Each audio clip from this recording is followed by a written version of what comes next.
அனைவருக்கும் வணக்கம்.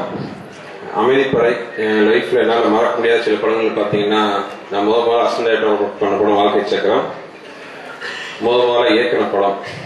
அந்த வரிசையில் அமைதிப்படை என்னால் மறக்க முடியாத படம். ஏன்னா நான் உதவி இயக்குனராக கடைசியாக ஒர்க் பண்ண படம் அதுதான். ஒரு ஏற்காடில் வேற கதை டிஸ்கஷனுக்காக போகிற இடத்துல டைரக்டருக்கு தெரியும் இந்த நாட்டு வந்தோன்னே அவருக்கு பள்ளியில் பற்றிக்கிச்சு. உடனே வந்து இந்த கதையை வந்து டிஸ்கஷன் ஆரம்பித்தோம். அப்போ அவர்கிட்ட உதவி இயக்குனராக நான், என் நண்பன் சீமான் எல்லாருமே இருந்தோம். ரொம்ப ஒரு அது நினைச்சு பார்க்க ஆச்சரியமா இருக்கு. நீ இப்படிங்கிறது 20 வருஷம் இப்போ செகண்ட் பார்ட்டுக்கு வந்து நான் மைக்கில் நின்று பேசிட்டு இருக்கேன். ஆக்சுவலா அந்த கதையை டைரக்டர் பண்ணும்போது வந்து சின்ன பிளாஷ்பேக் தான். கதையை பண்ணும்போது வேற ப்ரொடியூசர்ஸ் ஆக்சுவலா அவர் கதையை கேட்டுட்டு போய் உட்காந்து யோசிச்சாரு. நான் போய் அண்ணன் அருமையா இருக்குண்ணே அப்படின்னேன். இல்லப்பா ராசிக்குலாம் ஹீரோவா இருக்காரு, இவரை வச்சு எப்படி மாடி நல்லா இருக்காரு, நல்லா இருக்குன்னு ஃபீல் பண்ணாரு. சொல்லிட்டு சத்யராஜ் சார் டேட்டை வச்சு வேற படம் பண்ணாரு. எனக்கு தெரிஞ்ச அளவுக்கு துரதிருஷ்டமா அதுவே அவரோட கடைசி படம் ஆகி போச்சு. அப்புறம் மணிவண்ணன் சார்க்கே வந்து தலைவர் டேட் கொடுத்து அமைதிப்படை உருவாச்சு. நாங்கள் டிஸ்கஷன்லாம் உருவாக்கும் போது அந்த கதையில ஒரு லைன் தான் இருந்துச்சு. ஆனா அந்த படமா வரும்போது அதுல இருக்கிற ஒரு ஹைலைட்டான சீன்ஸ், அல்வா சீன் ஆகட்டும், அந்த எம்எல்ஏவா பதவி ஏற்கிறது, அந்த தேங்காய் பொறுக்கிற சீன், இது எல்லாமே பாத்தீங்கன்னா லொகேஷன்ல டெவலப் பண்ண விஷயம். நான் இப்போ சில படங்கள்லாம் பண்ணும்போது வந்து ஹீரோக்கள் கதையை கேட்பாங்க. எனக்கு படம் சிரிப்பா இருக்கும். என்ன கதையை கேட்டு டச் பண்ண போன போறாங்க அப்படின்ட்டு.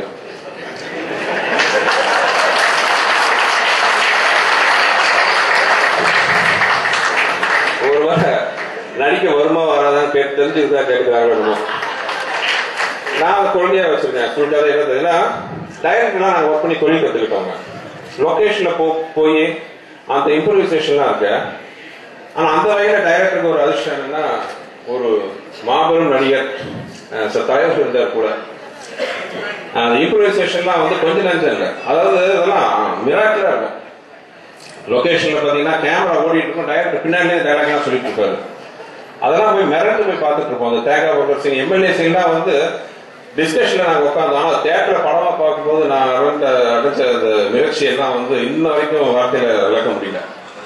அப்ப டைரக்டர் கத்துக்கிட்டது தான். டைரக்டர் கத்து கொடுத்த ஒவ்வொரு விஷயம் மனசுல இருக்கு. சின்ன சின்ன விஷயங்கள் அவரே மறந்துருப்பாரு. பல விஷயங்கள் இன்ட்ரெஸ்டிங்கான சந்தோஷமான விஷயங்கள். ஒரு டைரக்டருக்கு ஒரு பெரிய டைரக்டரா இருக்காரு. அவர் வந்த புதுசு டிஸ்கஷன் போனா ரொம்ப நேரம் டைரக்டர் பேசிட்டு போறாரு. டிவிலாம் விளையாட்டு இருப்போம். அதெல்லாம் விளையாட்டு இருக்கும்போது திடீர்னு பால் போயிடுச்சு. அந்த புதுசா அந்த அசிஸ்டன்ட் சொன்னாரு, இப்ப அந்த பால் தூக்கி போடுப்பா வாப்பா. இல்ல சார் கிரிக்கெட் தெரியாதுன்னாரு. டைரக்டர் சொன்னாரு, அப்ப டைரக்ஷன் மட்டும் அவன் போல தெரியல. போடும்போது அவங்க அப்பா கத்து கொடுத்தாரு. என்ன வா 2 பந்து பொறுக்கி போடு, ஆட்டோமேட்டிக்கா கத்துக்க போற கிரிக்கெட்டு. அது எப்ப எனக்கு வாழ்க்கை படம் எந்த விஷயம் சொல்லிடுது எனக்கு படுது. ஏன்னா சொன்னாங்க ஆல் ரவுண்டர்ன்ட்டு. எதுவுமே தெரியாம டைரக்ஷன் பண்ணேன், ப்ரொடக்ஷன் பண்ணேன், எல்லாத்துக்கு மேல நடிச்சேன், டிஸ்ட்ரிபியூஷன் பண்ணிட்டு இருக்கேன். அது எல்லாருக்கும் பாத்தீங்கன்னா இந்த மாதிரி டைரக்டர் கத்துக்கிட்ட பல விஷயங்கள் தான். இந்த ஸ்டேஜ் வந்து எவ்வளவு சொல்லணும், நிறைய பேர் பேசுறாங்க, டைம் இல்லை. எனக்கு சில விஷயங்கள் சொல்றதுக்கு சில சந்தர்ப்பங்கள்லாம் கிடைக்கும். நான் அன்பேசியம் படத்துல வந்து ஒரு டைலாக் வரும். மாதவன் சொல்லுவாரு கமல் சார்ட்ட, நீ அண்ணன் மாதிரின்ட்டு. அப்போ கமல் சார் சொல்றது, ஏன் முதலே சொல்றேன், இது என்ன லவ்வா அசிங்கமா சொல்லிட்டு இருக்கிறதுலாம் அப்படின்பாரு. பட் நம்மளோட நடைமுறை பழக்க வழக்கம் அப்படிதான் இருக்கு. நம்ம சொந்த சகோதரிகிட்ட கூட வந்து நம்மளோட சந்தோஷத்தை பகிர்றதுக்கு அவங்களை தொடர முடியாது, கைவிட முடியாது. நம்ம சந்தோஷத்தை சொல்றதுக்கோ மனசுல வச்சு கூட்டி காட்டியதா இருக்கு. அதே மாதிரிதான் வந்து டைரக்டர்கிட்ட இன்னைக்கு நான் சாப்பிட்ற ஒவ்வொரு பருத்த சோறும் சம்பாதிக்கிற ஒரு நயா பைசாவும் அவர் கற்றுக் கொடுத்தது தேவை இருந்தது.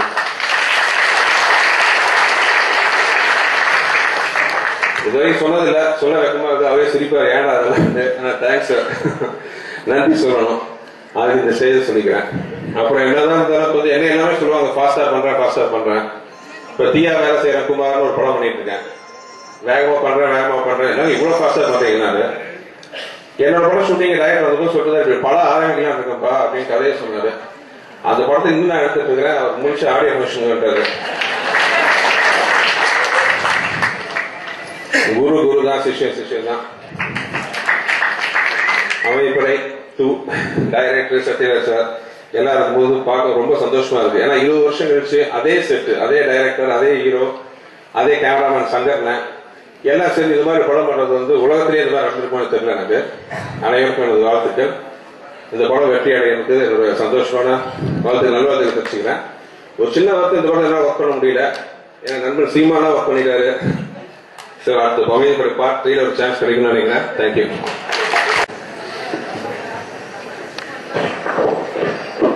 சிறப்பான இந்த விழாவை வந்து சிறப்பிச்சுட்டு இருக்கும் மேடைகளுக்கும் அனைத்து நண்பர்களுக்கும் முன்னாளுக்கும் அனைத்து மரியாதைக்குரிய பிரமுகர்களுக்கும் பத்திரிகையாளர் நண்பர்களுக்கும் டிவி மீடியா நண்பர்களுக்கும் எல்லாத்துக்குமே இதே பரவாயில்ல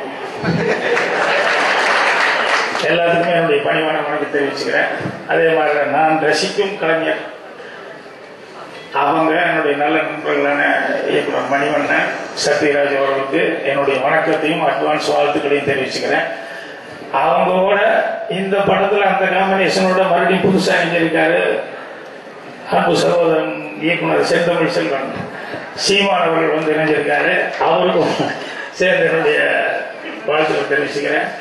அதுக்கப்புறம் அந்த படத்தினுடைய கலைஞர்கள் இன்னைக்கு வந்து ஜேம்ஸ் வசந்தன் மியூசிக், அவர் முத்துக்குமார் பாடல், அவர் உட்பட எல்லா டெக்னீஷியன்களுக்கும் எல்லா நடிகர்களுக்கும் எல்லாத்துக்கும் என்னுடைய அட்வான்ஸ் வாழ்த்துக்களை தெரிவித்து வணக்கத்தையும் தெரிவிச்சுக்கிறேன். ஜேம்ஸ் வசந்தன் ரொம்ப பாதுகாப்பாக இருக்காரு. ஏன்னா இப்போ இருக்கிற சூழ்நிலை அப்படி இருக்குது.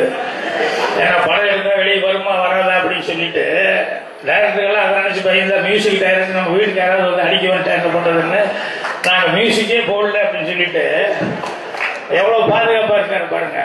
இப்படித்தான் ஒரு கண்ணத்தை காட்டு அன்பு பண்ணா இன்னொரு கண்ணத்தை காட்டுன்னு சொல்லுவாங்க. அவர் பாருங்க ஒரு கண்ணத்தையே காட்ட மாட்டேங்கிறாரு. இங்கே நான் முதல்ல மெட்ராஸில் வந்து சான்ஸ் தேடிட்டு இருக்கும்போது ஒரு கம்பெனிக்கு போயிருந்தேன். அங்கே போய் இந்த மாதிரி நான் கதை சொல்ல வந்திருக்கேன் அப்படின்னு சொல்லிட்டு போய் சொன்னேன். அங்கே ஒரு டைரக்டர் வாசலில் பார்த்தோன்னே வணக்கம் சார் சொன்னோன்னே சரி உள்ளவா அப்படின்னு சொல்லிட்டு போயிட்டாரு. அப்புறம் உள்ளே போனேன். போய் அந்த டைரக்டர் பார்த்து பேசலான்னு இருக்கும்போது கூட வந்து ஒரு வில்லன் நடிகர் ஒருத்தர் கூட உட்காந்துருக்காரு. ஆஹா இவர் நிறைய சினிமாவில் இந்தியா சினிமாவில் நிறைய படத்துல எல்லாம் பார்த்துருக்கோமே அப்படின்னு சொல்லி அவரை வேடிக்கை பார்த்துட்டு இருந்தேன். அதுக்கப்புறம் அந்த டைரக்டர் கேட்டாரு என்ன அப்படின்னாரு. இல்லை கதை சொல்றதுக்காக வந்திருக்கேன் அப்படின்னாரு. அப்புறம் ஆளை மேலேருந்து கீழே வரைக்கும் பார்த்தாரு. ஏன்னா கதாசிரியர்னா அதுக்கு ஒரு லுக் இருக்கணும் இல்லையா, ஒரு ஜிப்பா கிப்பா இல்லை ஒரு பை ஒரு பேனாங்கன்னா ஒரு நாளைக்கு சுற்றி அது மாதிரிலாம் இருக்கணும். சாதாரண சிம்பிளாக ரோட்டில் போகிற பையன் மாதிரி இருந்தோடனே அவருக்கு நம்பிக்கை இல்லை. அப்படியா என்ன இந்த வயசுல கதை சொல்லணும் வந்திருக்கே அப்படிங்கிற மாதிரி சொல்லி சொன்னோடனே உடனே அந்த கூட இருந்த வில்லன் நடிகர் சொன்னாரு எந்த ஊர் பார்த்தீங்கன்னாரு. அதுக்கப்புறம் நான் கோயம்புத்தூர் மாதிரி உடனே அந்த வில்லன் நடிகர் அடுத்து சொன்னாரு டைரக்டர், சார் இந்த கோயம்புத்தூர்காரங்களை மட்டும் சாதாரணமாக நினைச்சிடாதீங்க, குசும்புக்கு நம்பர் 1 இவங்க அப்படின்னாரு. என்ன இப்படி சொல்றாரு. அதனால ஆளை பார்த்தாலே நீங்க முடிவு பண்ணிடாதீங்க, என்ன விவகாரம் இருக்கு என்னங்கிறது கொஞ்சம் கேட்டு முடிவு பண்ணுங்க, அவ்வளவு 1ஆம் நம்பர் குசும்பு அப்படின்னாரு. இந்த ஆள் பாராட்டுறாரா இல்ல நம்மள காலை வாடுறாரா என்ன சொல்றாரு எதுக்காக இப்படி சொல்றாருன்ட்டு ஒரே யோசனையா இருந்தது. அதுக்கப்புறம் ரூமுக்கு போனா கூட அதே ஞாபகத்திலே இருந்தது. என்ன இப்படி கோயம்புத்தூர்காரங்க நம்பர் 1ஆம் நம்பர் குசும்புன்னு சொல்லும் போது எனக்கு நம்ம சுந்தரராஜ் இருக்கான ஞாபகம் வந்துட்டான். ஆர் சுந்தரராஜ் அவன் நாடகம் போடும்போது நாடக ரிஹர்சல்ல வந்து எல்லாரும் உட்காந்து இருந்தோம், நடிச்சுக்கிட்டு இருந்தாங்க. ரிஹர்சல் நடந்துட்டு இருந்தது. அப்போ அந்த மாமூலா நாடகத்துக்குன்னு சில டைலாக் இருக்கும். ஒரு ஹீரோயின்னா வந்து நந்தவனத்துல வந்து நின்று இருப்பா பூங்காலன்ட்டு, இந்த ஆண்களே எப்போதும் இப்படித்தான் குறித்த நேரத்துக்கு வருவதே இல்லை அப்படின்பா. அந்த மாதிரி ஒவ்வொருத்தருக்கும் ஒவ்வொரு டைலாக் இருக்கும் நாடகத்தில். எல்லா நாடகத்திலும் யாரு போட்டாலும் அந்த டைலாக் இருக்கும். அது மாதிரி அது ஒரு இடத்துல ரொம்ப சோகமான ஒரு சீனு. அந்த அப்பா கேரக்டர் வந்து நடிச்சுட்டு இருக்கும்போது பொண்ணுகிட்ட சொல்றாரு, எல்லாரும் முன்னாடி உட்காந்து வேலைக்கு பார்த்துட்டு இருக்காங்க.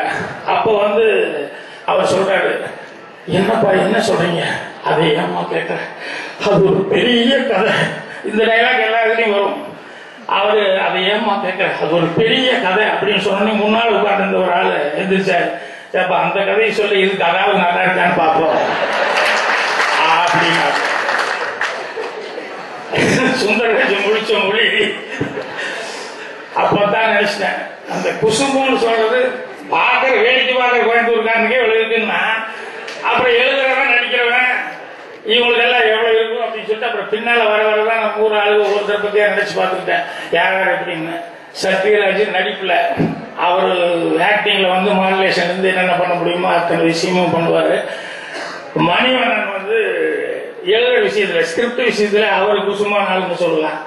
நான் அவர் சேர்ந்து படம் எடுக்கிற வாய்ப்பு இதில் சத்யராஜோட ஒரு படம் நான் சிவப்பு மனிதன் நடித்தேன். மணிவண்ணன் கிட்ட வந்து மணிவண்ணன் எல்லாம் சேர்ந்து பண்ணுறாங்க. ஆனால் என்னோட ஸ்கிரிப்டில் வந்து மணிவண்ணன் ஒரு ஸ்கிரிப்டில் ஒன்று பண்ணிட்டார், இந்த கபடி பாண்டியராஜன். அது என்னோட ஸ்கிரிப்ட், இவங்க எல்லாம் சேர்ந்து நடித்தாங்க. பாண்டியராஜன் டைரக்ஷனு, நான் கதை யோசனை எழுதி கொடுத்துட்டேன். அதில் ஒரு சீனு ஒரு மணிவண்ணனுக்கு உதாரணத்துக்கு சொல்கிறேன். மணிவண்ணன் எப்படின்னு, நானே ஒரு மாதிரியான ஆளு, அவர் மணிவண்ணன் அதுக்கு மேலே என்னன்னா, அந்த வீட்டில் குடியிருக்காங்க இவங்க பாண்டியராஜன் குடியிருக்கிற வீட்டில் வந்து ஒரு மாமி ஓனர் வந்து ஒரு ஐயர், ஒரு பிராமின் லேடி, அவங்க ஒய்ஃபு அப்படின்னு சொல்லிட்டு, அதுல அந்த ஒய்ஃபுக்கு வந்து கொஞ்சம் கிளாமரா இருக்கிற மாதிரி ஒரு லேடி போட்டுருந்தோம். அவங்க காலையில செம்பு எடுத்துட்டு அப்படி வெளியே வர்றாங்க. மணிவண்ணன் பக்கத்துல சைக்கிள் கடைக்கிட்ட எடுத்துட்டு ஒரு மாமி வணக்கம் அப்படிங்கிறாரு. வணக்கம் அப்படின்னு சொல்லி சொன்னோடனே, எங்க வெளியே கிளம்புறீங்க போலங்க அப்படின்னு சொல்லி சொன்னோடனே, கையில செம்பு இருக்கு தெரியலையா, பால் டிப்போ போறேன். ஓ, நீங்க ஒரு டிப்போ தான் வாங்குறீங்களா?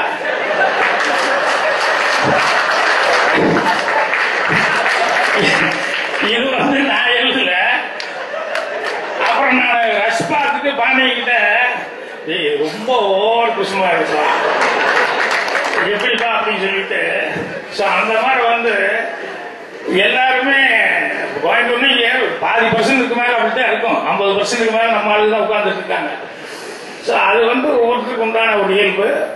ஆனா அதே நேரத்தில் வந்து மணிவண்ணனுடைய இன்னொரு முகம், அது வந்து ஜேம்ஸ் ரோசனர் பேசும்போது ரொம்ப அழகா அது சொன்னார். என்னன்னா, அந்த நாமுத்துக்குமாருடைய பாடல் வரிகள் கேட்டோன்னையுமே நான் காலில் விழுந்துட்டேன். அதுதான் அவருடைய கேரக்டர். எனக்கு ரொம்ப பிடிச்சது காரணம் என்னன்னா, வெற்றிகள் 50வது படம் டைரக்ஷன் பண்றாரு, எவ்வளவோ சக்சஸ்ஃபுல்லா படங்கள் இருக்கு. இருந்தா கூட அந்த ஒரு திறமை எங்காவது இருக்குன்னு சொல்லி பார்த்தாங்க, டக்குன்னு அதுக்கு வந்து அடிபணிஞ்சு அவர். ஏன்னா நிறைய பேர் அப்படி இல்லை. ஸோ இவங்க சொன்ன மாதிரி எல்லாம் நான் முத்துக்குமார் கூட இன்னைக்கு சாதனை படிக்கிற அளவுக்கு எல்லா பேப்பர்லையும் வந்துட்டு இருந்தா கூட அவர்கிட்டையும் அதே எளிமை இருக்கு. ஸோ இந்த மாதிரி குணங்கள் வந்து பாராட்டக்கூடிய குணங்கள். இது சினிமாவில் பெரும்பாலுமே எப்பவுமே காம்பினேஷன் அப்படின்னு சொல்லிட்டு எதிர்பார்ப்போம். அந்த காலத்துக்கு இப்போ மாடர்ன் தேட்டர்ஸ் பண்ணோம்னா மனோகர் சார் நடிக்கிறாரு, ஜெய்சங்கர் நடிக்கிறாருன்னா வல்லவன் ஒருவன், வல்லவனுக்கு வல்லவன், இது வல்லவன், இப்படி படங்கள், அந்த மாதிரி படங்கள் ரொம்ப எதிர்பார்ப்போம். அந்த மாதிரி ஒவ்வொரு இது காம்பினேஷன் எதிர்பார்ப்போம். அந்த மாதிரி வந்து எனக்கு எப்பவுமே ஒரு குறையா இருந்தது என்னன்னா, சத்யராஜுக்கு அவருடைய திறமைக்கு உண்டான தீனி போடுற அளவுக்கு நல்ல கேரக்டர்கள் கிடைக்கலையே அப்படின்னு நினைச்சிட்டு இருப்பேன். கரெக்டா மணிவண்ணன் வந்து அதுக்கு வந்து சேர்ந்தாரு. ஸோ இன்னைக்கு இந்த காம்பினேஷன் அப்படின்னு சொன்னாலே, இப்ப எனக்கு முன்னால பேசினவங்க கூட சொன்னாங்க, அந்த படம் ஃபர்ஸ்ட்லயே பார்க்கணும் அப்படிங்கிற அளவுக்கு ஆர்வமா இருக்குன்னு சொல்லிட்டு, எனக்கும் அந்த ஆர்வமா இருக்கு. எனக்கு கூட இது வெற்றி விழா மாதிரி தான் நான் ஃபீல் பண்றேன், அந்த அளவுக்கு இருக்குன்னு சொல்லி. அதனால இந்த காம்பினேஷன் வந்து டெஃபினட்டா சக்சஸ் ஆகும். ஸோ எல்லாருக்குமாரும் நானும் வந்து இந்த படத்தை பார்க்கணும் ஆர்வத்தோடு என்னுடைய வாழ்த்துக்களை தெரிவிச்சுக்கிறேன். நன்றி, வணக்கம்.